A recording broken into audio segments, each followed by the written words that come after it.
Hi. Well, this is the first time I've done this way in a long time, so bear with me just a minute. Good morning, good afternoon, wherever you are, whatever time it is. Welcome. My name is Karen. I am from Texas, and tonight I am going to show you a little card that I made. If you have seen this online already, you know that I promised to put a little bit tutorial up about it, and I'm going to just show it to you right quick so that you get an idea. The idea was taken from Halloween paper by Graphics 45. This is Halloween in Wonderland.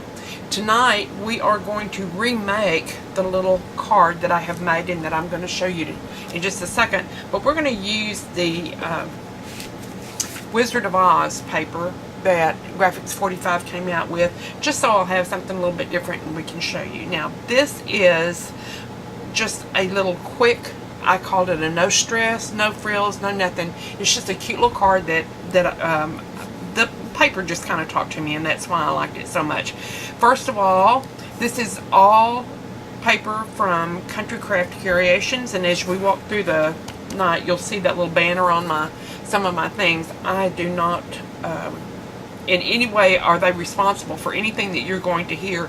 It's just that I buy my supplies there, and I am going to recommend that if you decide to make cards, and if you do make cards, one of the things, well, if you make scrapbooks, one of the things that you're going to have trouble with is the cracking of the edges and the spines, etc., etc. She carries artisan cardstock. It is made for her. It is wonderful. It is the best one out there. I am sorry that knowing we were going to do this online, I did it in black, because I know black's hard for you to see.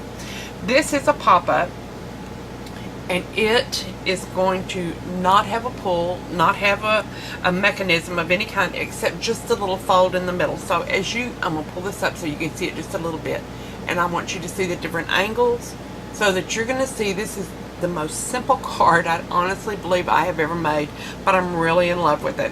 One of the problems that I always have in cards like this is that they supply 1,013 of these little small cards inside the papers, and they're cute and they have a place, but I've never figured out what the place was. But when I started this, I realized that what I wanted to do was to have those kind of at the front of the idea. So as this folds, you're going to kind of push in on one of these corners just to make, let's see if I can get it better for you, right in there. As we lay that down and push it down, we're going to push it all the way together, and it's going to pop back up by itself. And the reason this is bent over is because I wasn't careful enough a while ago when I closed my own. So I'm going to throw those over like that. I'm going to snap it too, and it's closed. Now, I'm not going to put a ribbon on the one tonight, so we're going to start directly with the supplies that you're going to need, and we're going to put one together while I talk. I'm going to move this so you can see. By choosing the Wizard of Oz paper, I chose the pieces that I felt like would be the very easiest to work with. Now, the first thing that you're going to need is one 6x12. This will be your cover. This needs to be a solid if you're going to use the paper the way I have. Now, I'm going to give you little hints of things that I do as we go along. If you will notice on my paper, I have written 6x12, one 6x12 cover. I do that with a white pencil on almost everything that has a dark cover to it, or with the cardstock is dark, and that way when you're making like a mini album and you've got 13 different size pieces, you don't lose where they go. You've written on it. Eraser will take it off or whatever. So we need one 6x12 cardstock, solid color. I have taken the little is that upside down to you? Probably yes.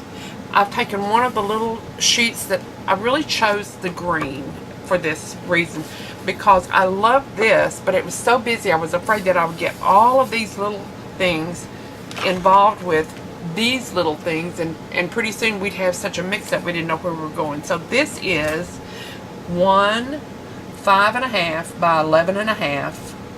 We're going to have a 1/4 inch allowance, which goes all the way around. Okay, and that's going to go on top of this. Then we're going to have one solid cardstock black And we're going to have one piece in 6x6. I've written it on the back. 6x6. We're going to score all of ours together in just a minute. You're going to have to choose something for the front of your book. Now, if you remember, Miss Alice in Wonderland over here has one of, this is almost 6x4, and it was on a sheet. I think there were 4 on that page in that book. Sadly enough, for the book that we're doing, there were only 4 pictures on the solid for the Wizard of Oz, and I just chose according to, I love this. This is my favorite, I do believe. But I chose this because of the coloration and what I chose to use. This is going to go on the front. I trimmed this as close to the edge as I could get it. It is going to be, let me give you a measurement. This one is running 5.5 by 5.5. Okay, that means I'm going to have a little bit of a border on some of that. If not, I can trim it off because it's not that important. Okay, and then I'm going to need you to have 4. We're going to score this in 4s. This is 3 by 3. So we're going to put it on the scoreboard. I'm going to turn it this way. And we're going to score 3 in the center.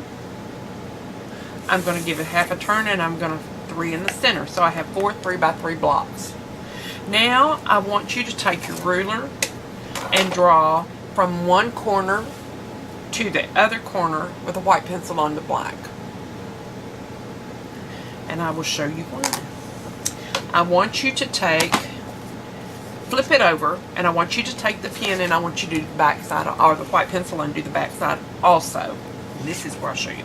I'm going to lay this down on my, let me get my score pad over here. On my larger score pad. I'm going to put any number. It doesn't matter. Now, this is relatively new to me. I just bought it not too long ago. I usually have a couple of lines drawn from the top to the bottom. I think it's easier to do that. But what I'm going to do is I'm just going to place mine at the top, matching anything. It doesn't matter. If I had drawn a line from 6 all the way down, that's probably where I would go, but I'm not, and I'm going to judge that I'm in the 5. I have already drawn the white line, so I know where I'm going. So I'm going to pick up my score pen, and I'm going to drag that corner to corner. Okay? Now I'm doing this on the right side of this piece of paper. Now I have 2, 4, 6. I have 2 squares and 4 triangles. So I still have 6 spaces to cover. And on the back, I have written top, or a T for top, B for bottom, side to side. That way I know what I'm covering when I get ready to put paper on this. Now let's go back to the 2 pieces that we originally had. The first one is 6 by 12, and what we want to do, we want to score this lengthwise on the 12 at 6. One time, that's it. We're going to fold it in half. Now, I'm not worried about where my white writing is, because that will help you as you look at the tutorial. It also is going to help me while I'm doing it if I've never done it before. This is 5.5, and we are, I mean, it is 5.5. 5.5 by 11.5, and we're going to take half of 11.5. Half is 5 3/4, and we are going to score at 5 3/4 one time. That's all. We are not going to score again. Now we're going to just work that paper by folding it back and forth just a little bit the way it's going to go. Now here's what we've got. I have scored the black. I have scored this. I'm going to equally measure on each side, and that's where I'm going to place that. I'm not worried about up here, because I took care of that when I knew exactly what my measurements were. So turn the cardstock, the designer cardstock over, and I never use this for anything that's going to last very long, but I'm going to use this little running tape to hold this together while we work on this. Later I'll go back and use, I like glue. I didn't for a long time. I liked tape because I just thought it was really just the best thing going. But I have learned that if you'll use, this is called art glitter glue. If you will use art glitter glue, you won't be sorry you did. It doesn't let go of anything and nothing comes apart. And if I sell something, I hate to have a customer call me and say, the back page fell off. So, alright, now look.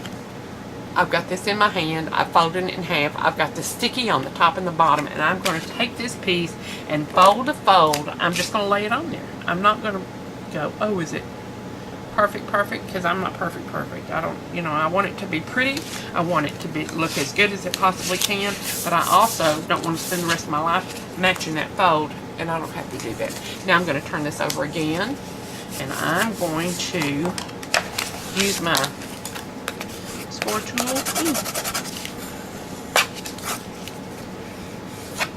I'm going to push it down, and then I'm going to burnish all of that really good. Okay? Now, on the front, my cover, I have chosen to use, where'd my picture go? See, I'm so together here that I put my picture back where it was. Not a smart thing to do. Here we are. If you want to, I would use my distress ink or whatever you're most familiar with and go ahead and black the edges of this one. I have a pen that I just love, and they don't pay me to do this, so I'm just going to tell you that it's really easy, fast, quick, and I like to do this to get those edges because I don't like the white to show. It always looks more professional when you do this. And yes, I forget to do it every once in a while, but then, alrighty, we're going to do that. Now, I am going to go ahead and use my glue, go to the wrong side, and I'm going to go about 1/8 of an inch from the edge, and I'm not going to be overly generous because you don't need to be. This glue doesn't. I used to watch people put stuff down on a piece of paper and I'd think, they have so much glue, or they don't have enough glue. I wonder if that stays together for them. If you use art glitter glue, it's not going anyplace. Now, I'm going to tell you that I'm going to take this to the bottom for about 1/4 of an inch because I like a little more room at the top than I do the bottom in case. Now, I'm going to stop and I'm going to tell you, if you want to do the same cover, the same technique with the ribbon that I have used on this card, you will lay the ribbon down and then put this card over it. Now see, I had the little thing at the bottom to do that with. This is just a little tag out of the paper.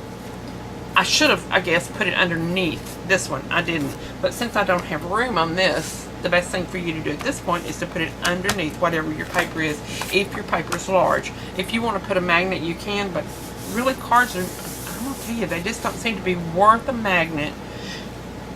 It costs more to do that than it's going to stay around. Cards generally don't live as long as books do. Now, are you ready?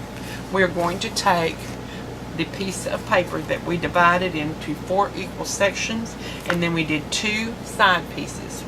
What I want you to do is choose either, you can choose this green, or you can choose another paper that you really do like, and we are going to cut 2 little squares, and those 2 squares will be 2 7/8 by 2 7/8. Cut those out and glue them to opposite squares, or squares. Now we'll do another 2 7/8 by 2 7/8, but we're going to trim just a little bit off of it. So this is where you're going to kind of fit as you go. No 2 people score alike, cut alike. It just doesn't. It's not happening.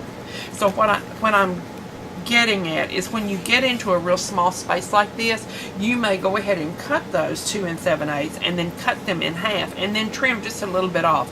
Lay them down on your triangles. Make sure they fit nicely, and if they do, then again glue them down. Now I'm going to show you what I'm going to do with this. Remember, we scored right there, so I'm going to fold that right in the middle where that score line is, and I'm going to turn that sideways, and I am going to burnish. Now I'm going to go back out and I'm going to I'm going to fold it right in the center and I'm going to burnish. Now, here's another trick that I've learned the hard way. To burnish does not mean to rub the paper until it is shiny and has a hole in it. A lot of people think you've got to get down there and rub it. No, you don't. All you have to do is tell the fiber in the paper that you just want it to fold right there, and it will do so. Now, we have folded. I'm good. I'm creased nicely.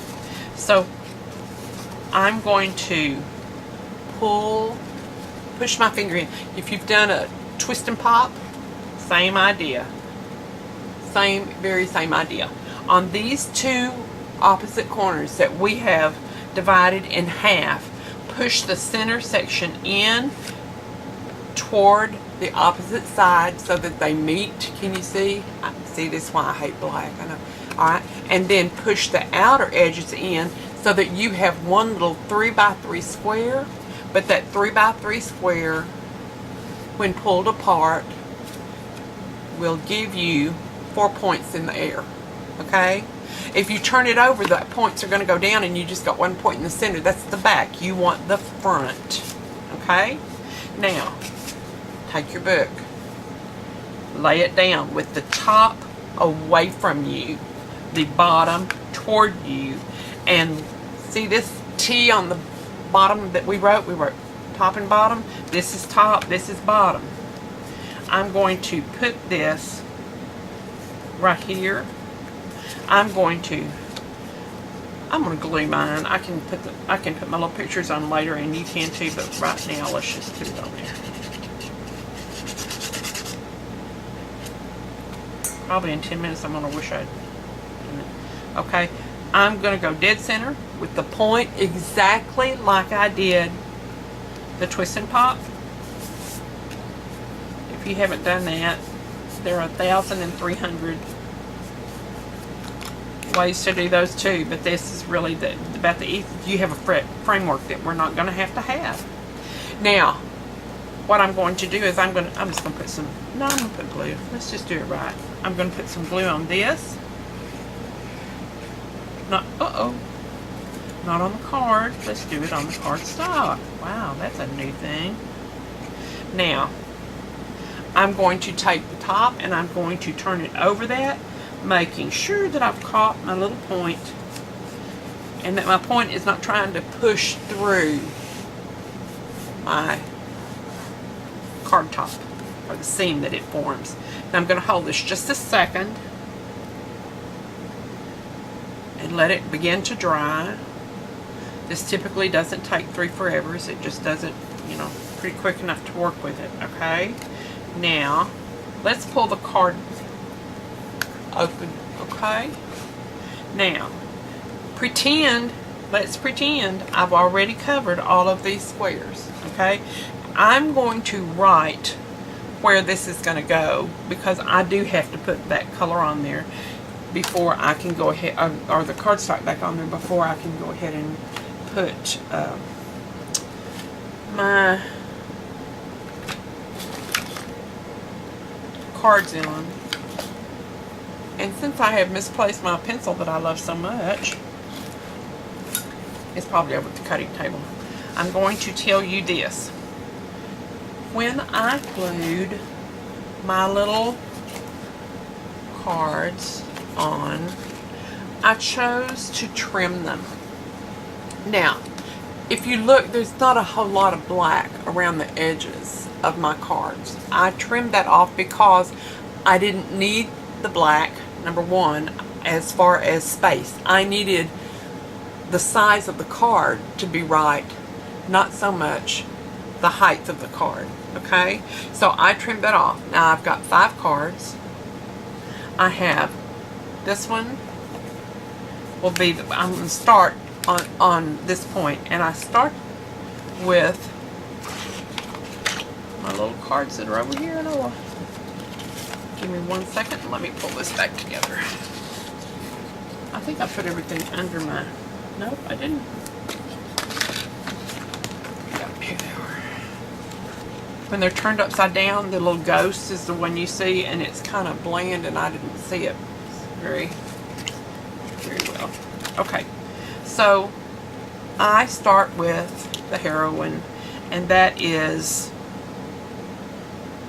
Dorothy and Toto. Now, I also raised this using foam tape, and by doing that, that allowed me to slip the two that will go off to the side underneath the edge of her card.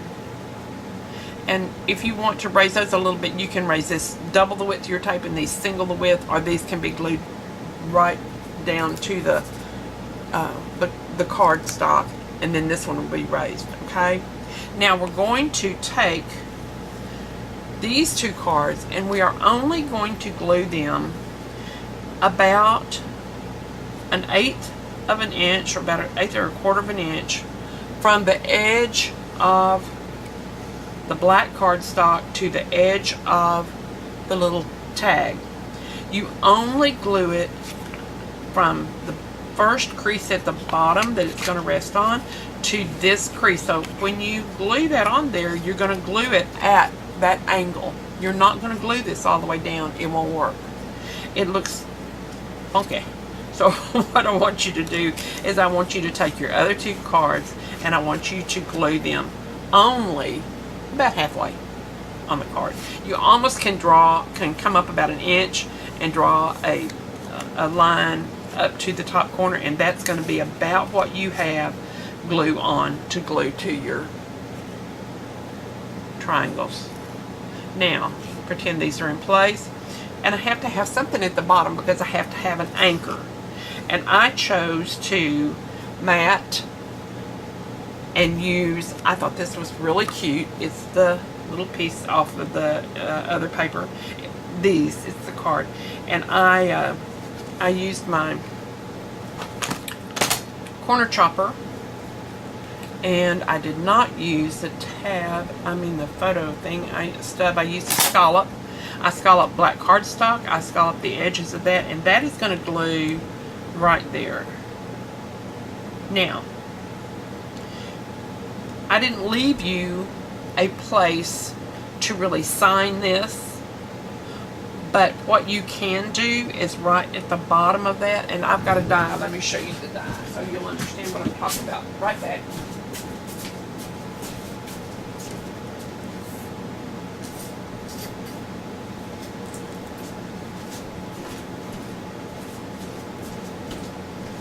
These little rectangular dies are very inexpensive, and they're so pretty. You can even do it on, vellum, and place that kind of at the bottom, and you can put to somebody, from somebody, however you want to do it. Now I'm gonna put that on the black so you can see what that is. These come in a lot of sets. They're not expensive at all, and that would be another way you can do it is the way I did it in this one, and that is I simply let the queen be a friend, and she's got somebody facing the back of hers over here, and you can put a little a tiny little tag in here to and from, however you want to do it, but I just like the idea of doing this. Now I'm going to remove these. You're going to be ready, set, go. When you get ready to close your card up, because we do not have a mechanism to open and close this, kind of slide your finger underneath and push on the left hand side or the right hand side.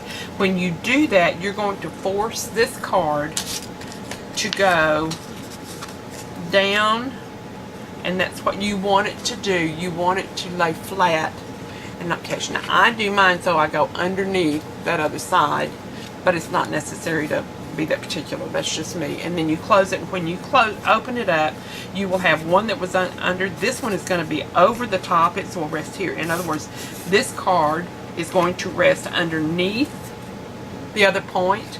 The card that's on the other point is going to rest on top of that point. There you go. You have one little final thing to do, and that is I like to finish a book. So on the back, we won't have this. You can stamp it and put your name. But a lot of times people want to know what kind of paper I use, yada, yada, yada. And I have the little tag that is with these little cards, and it simply says Halloween in Wonderland, Curiouser and Curiouser, and Oz has the same thing, The Magic of Oz. Now I'll put that there, and then I will put my little stamp made by on the very bottom of that, where there's room for it to show in black. Now, we didn't use a lot of stuff. We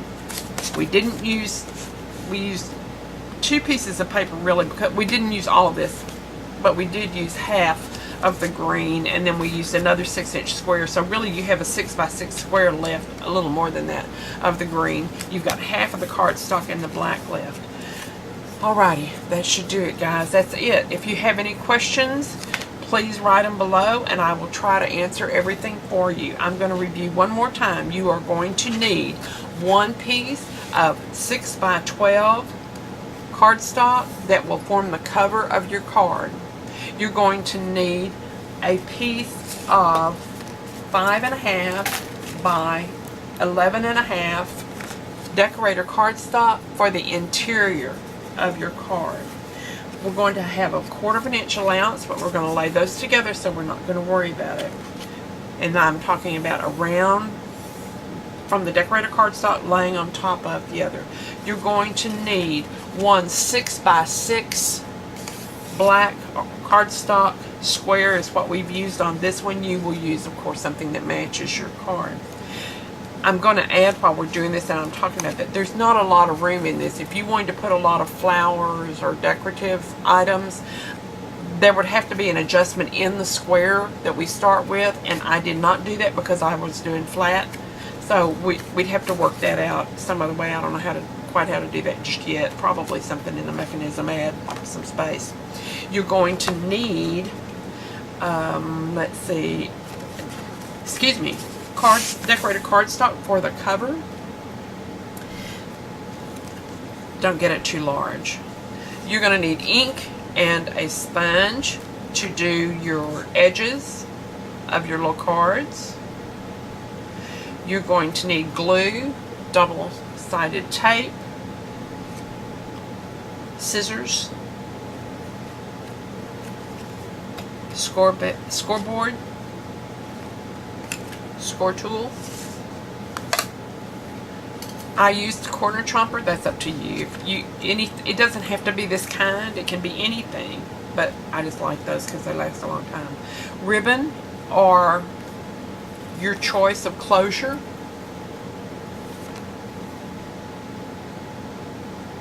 I think we got it.